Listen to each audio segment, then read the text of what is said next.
Hi everyone, Crista Cowan here with another episode of The Barefoot Genealogist. Today we are talking about divorce records. As genealogists, we spend a lot of time reconstructing families. We try to find out who are the parents and who are the grandparents. We try to find the siblings in a family and the grandchildren and the aunts and uncles. Putting these families together often leads us to birth, marriage, and death records. One of the underutilized records in our search, though, is divorce records. Nobody wants to think about some of the tragic things that may have happened in our family history, and divorce certainly doesn't play into the happily ever after mentality that we sometimes get into as we idealize some of these ancestors. But the reality is that our ancestors, some of them went through divorce just like we do today. Now, it certainly wasn't as common historically as it is now, but it did happen. However, it's important to note that in some places it was actually illegal for divorces to occur. So sometimes there are no divorce records, even if a person went on to remarry. And that's also something to keep in mind. So today we're going to talk about the divorce records that exist, and specifically the divorce records that exist online at Ancestry. We'll talk about how to know if a divorce occurred in your family, and then I'll show you some examples of some of the records we have and let you know what to do next with that information. So let's go ahead and dive in.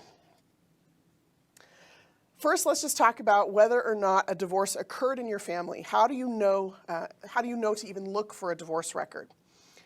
One thing is family lore. Maybe you've got the story of the man who abandoned his wife and children, or the story of the great-grandma who ran off and married somebody else.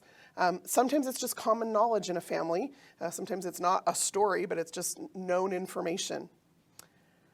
Sometimes you might come across a marriage certificate that actually lists that this person was married before.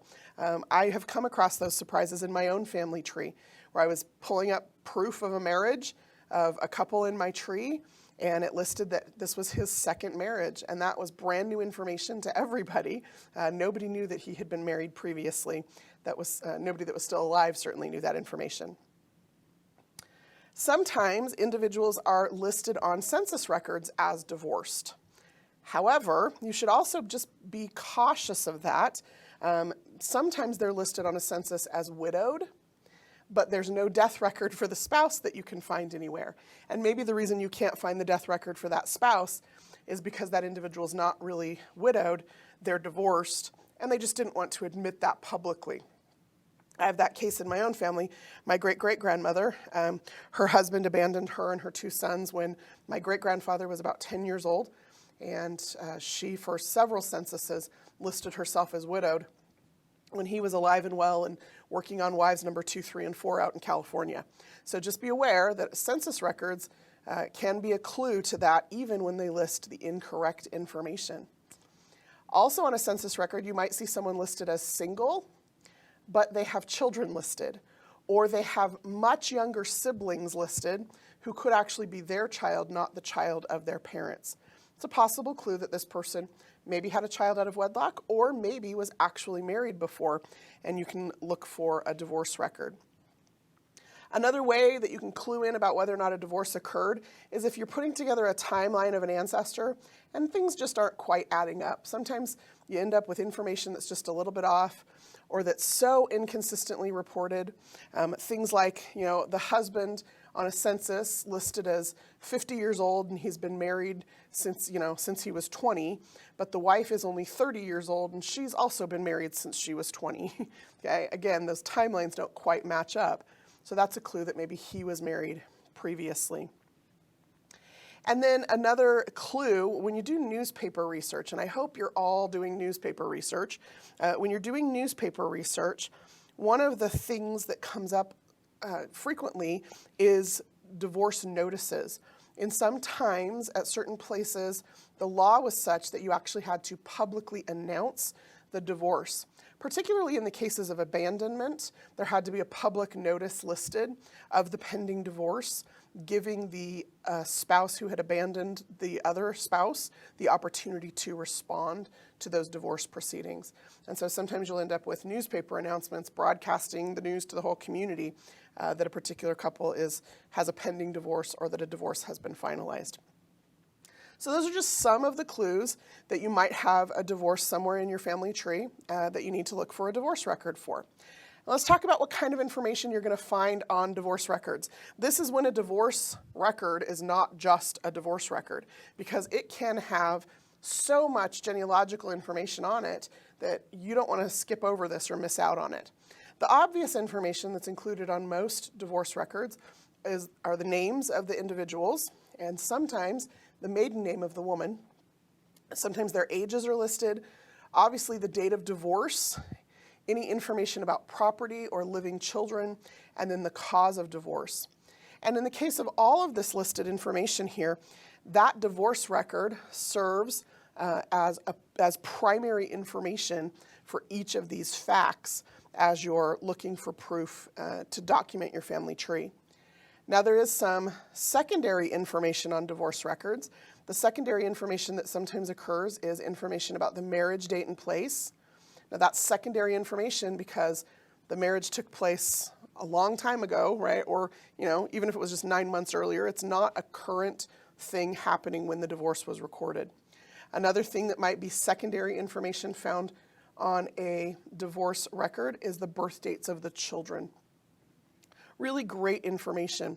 Sometimes those divorce records can also alert you to previous marriages or children. There might be some clues in the records about that.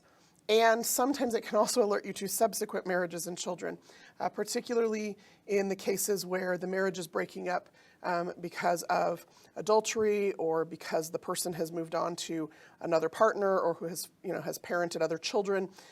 You'll see some of that information in those divorce records, and then to look for the next spouse or the next set of children.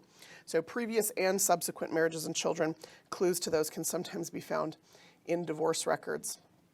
Divorce sometimes also prompts relocation, and so be on the lookout for movement. If you find a divorce record, that divorce may have occurred in the same county where the marriage occurred, the same county where the family has lived forever, and then all of a sudden one of those spouses disappears, and that's oftentimes because, especially the earlier you get in time, divorce had a stigma attached to it, and so sometimes one of the spouses would just leave town or leave the state or go across the country. And so city directories then become a really valuable resource in continuing to trace the life of that person. But just beware that it can prompt a relocation and changes in the family there. So let's talk about what records are available on Ancestry for divorce. We're going to focus mostly on the United States, though there are a large collection of UK divorce records available. But here in the US, most of the divorce records we have available are post-1900. And again, that's because in a lot of places, divorce was actually illegal. Prior to that, divorce laws are managed by state. And so every state, even today, has different laws governing divorce proceedings. Divorce is a civil matter, and so they are considered public record. Divorces are considered public records. And currently, Ancestry has about 34 million of these records available on our website. You can see here on your screen, these are the states that are included in the collection on Ancestry. These are the divorce records we've been able to get from those particular states. Now, the question becomes then where to find those records. The easiest way to find the records on Ancestry is actually to use my favorite resource, which is the card catalog. And we're going to go in here to the card catalog, which is found in your search menu. And we're going to type the word divorce right here into this title field. And you'll see that we have a list of 28 databases on Ancestry that contain divorce records. Now, I'm going to go through several of these just to give you a feel for what may or may not be included in different divorce records.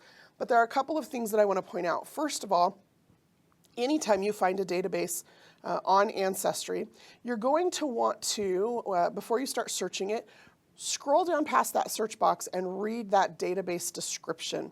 That's going to give you information about where Ancestry obtained the records, in this case from the New Hampshire Bureau of Vital Records. It's going to give you information sometimes about the laws governing the records.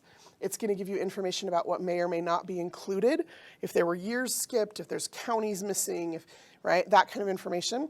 It'll also tell you what's included in the records and then what to do next with this information. So anytime you're using a database on Ancestry, if it's the first time you've ever looked at this kind of record or the first time you've ever looked at this specific database, be sure to read that database description just so that you get an understanding of exactly what you're getting yourself into, how best to search it, what to do with that information.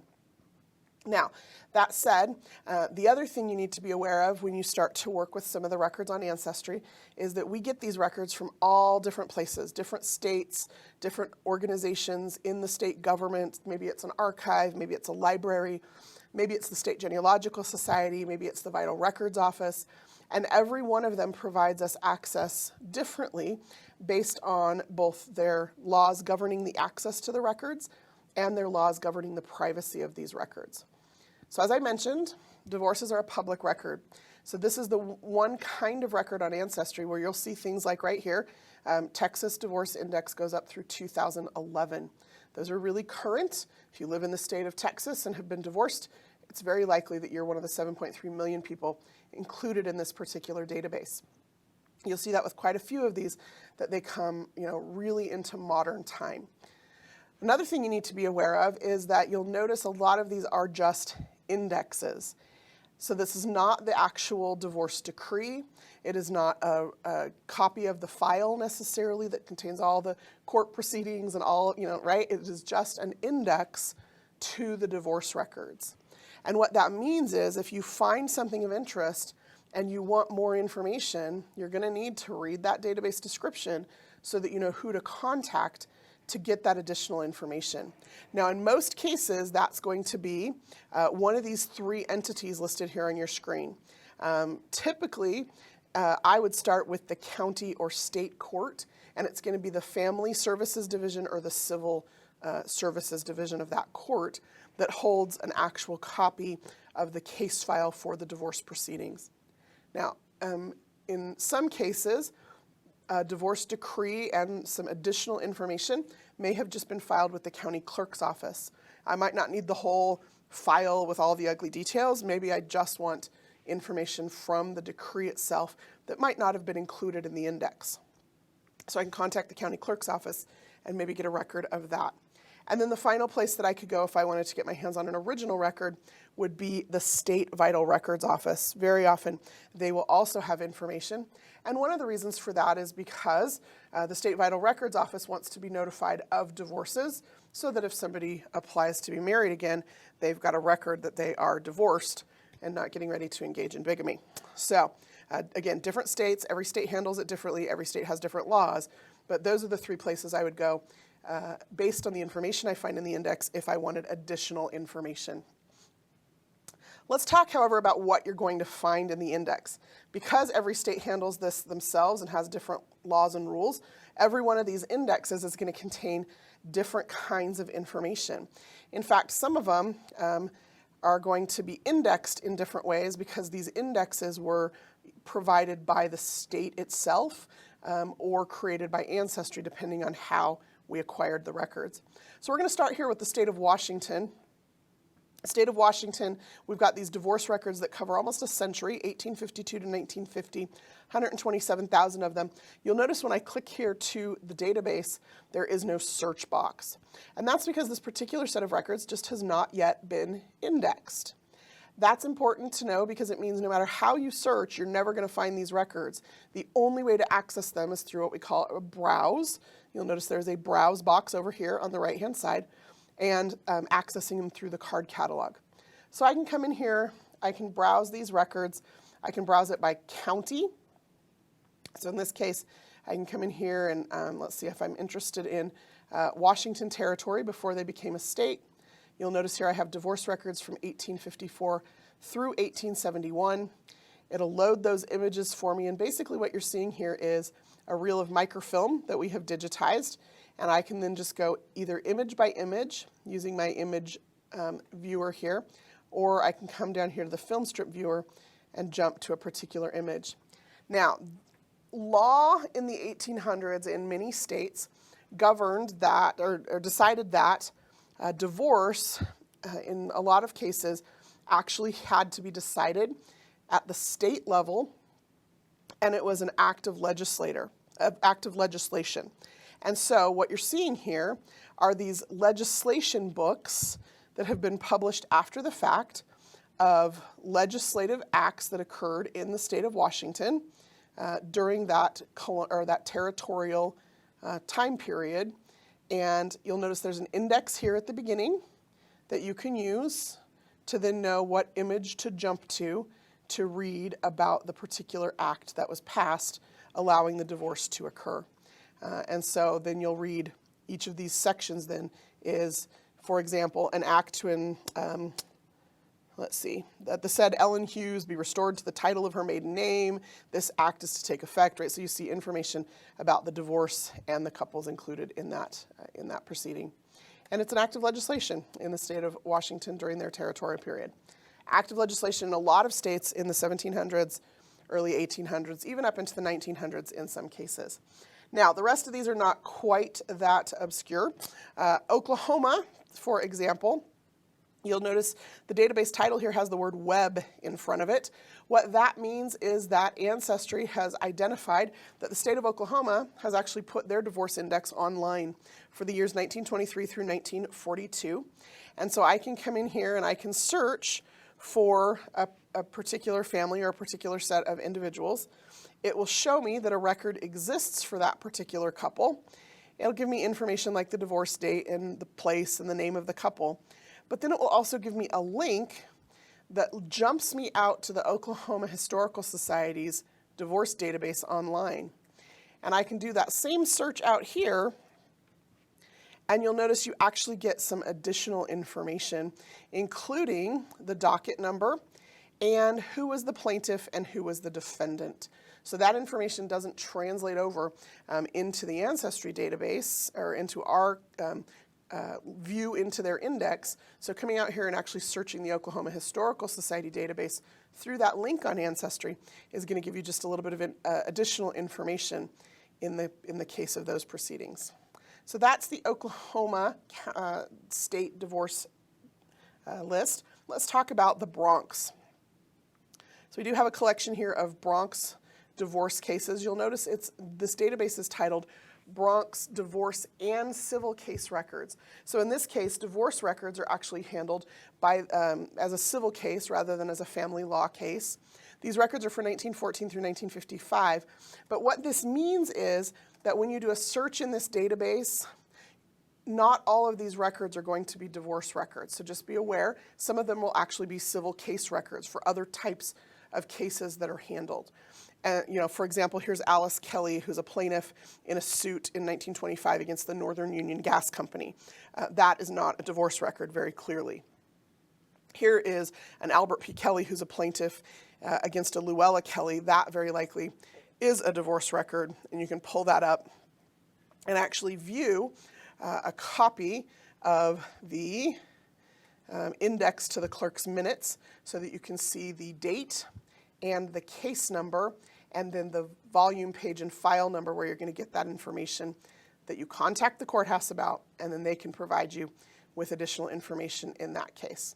A little obscure, but that is what the Bronx court has provided to us for you to search.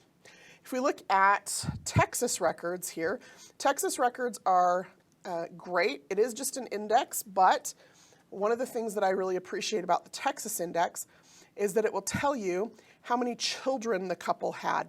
So in this case, we've got a man here. He was 66 years old at the time of the divorce. Here is the spouse in this case. She was 60 at the time of the divorce. It lists their marriage date, which is fantastic because you may not be able to find a marriage record or have not known when or where to look for that marriage record. So it provides that. It lists then the divorce date and county. But you'll notice right here, it also lists the number of children this couple had together. And that's important. Like I said, in a divorce proceeding, you've got custody agreements that have to come into play. And so information about the children is very often included. I could then contact Travis County Courthouse, order a copy of these divorce proceedings. It might give me additional information about the maiden name of the woman. It might give me additional information about that child's name and when that child was born. It's great, great clues into that information. The California Divorce Index, I appreciate it for a very specific reason. In the California Divorce Index, it actually lists the maiden name of the women. So you might have noticed in Texas, it lists the woman's married name in the divorce proceedings, but here in the California Divorce Index, it actually lists the woman by her maiden name. So when you're searching, again, my goal here is to get you into these records, and sometimes you have to know how the records are organized in order to know how to get into them. If I was searching in Texas, I would need to search for a woman by her married name. If I was searching in California, I would need to search for a woman by her maiden name. New Hampshire records, one of the things about New Hampshire records that's unique is that they are actually sometimes multiple pages, and not only does it list the maiden name of the woman, but very often it will list the parents of the couple as well. And so you want to keep your eyes open for that. Check and make sure that you've got all the information off of that record. Always double check in these particular records because there is an image. Always look for a second image. Make sure you didn't miss the back side of it that might have additional information. The other thing about the New Hampshire divorce records is that they also list a cause of divorce. So you see here in the case of this couple, the divorce cause was abandonment, and you know who, you can tell who the plaintiff and who the defendant was so that you know who abandoned whom. Florida, the Florida Divorce Index has a little quirky thing, and that is that in a lot of cases, the woman's last name is not listed at all. And again, you need to know that so you can search it correctly. If I was searching, for example, here for Consuelo Smith, that record might not come up in a global search or even in this particular database. What I'd want to search for is someone named Consuelo with a spouse with the last name of Smith, and that would help me locate that record a little faster. Not all the records in Florida are that way, but you'll notice a large portion of them only list that woman by a single name. A little unfortunate, but that's the way that Florida created those records and provided them to us. Okay, the last set of records that I want to look at here are for the UK. So we've been through several collections of divorce records in the US. The UK civil divorce records date from 1858 and they go through 1914. These particular records are actually entire case files.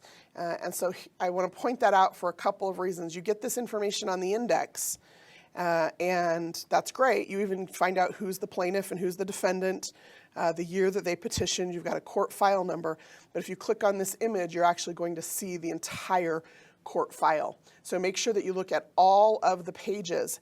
And as a genealogist, again, always sad to see a marriage end. That's not something I want to be happy about, but I do get a little bit giddy about these records because they just contain so much information. Information about the couple, information about any possible children they may have had, information sometimes about their parents. You'll notice here as we go through these pages and pages, we see exactly how long the divorce proceedings took, what kinds of things they went through. That gives you some insight into them as individuals. And then in the UK in particular, one of the reasons I love this set of records is that not only do you get the divorce decree, but you get a copy, you'll see here, of the original marriage record. And that original marriage record very often in the UK lists the names of the fathers of both the bride and the groom and their occupations. And if you've ever engaged in English research, you know one of the biggest challenges is that the names are repeated so often. You have very little variation in both given names and surnames. And so separating or teasing apart people who have the same name, living in the same time, about the same place, very often relies on occupations and relationships to be able to do that. So having those records included is fantastic. Well, that is an insight into why divorce records are created, how you know if you might be looking for a divorce record, and hopefully some of those examples have sparked your imagination and your curiosity, and you'll want to go spend some time with those records. Certainly we never want to find a divorce, but like I said, those divorces aren't just divorces. Sometimes they are rich, rich genealogical records. If you are watching this at our regularly scheduled time, I just want to let you know this video has been pre-recorded, so I will not be available for chat immediately following the live presentation at our regularly scheduled time. However, we will be uploading this to YouTube. So if you have questions about our divorce records or any additional information you'd like to add to the conversation about divorce records, please feel free to comment on the YouTube channel. I will check those comments out and respond as necessary. Until next time, this is Crista Cowan. Have fun climbing your family tree.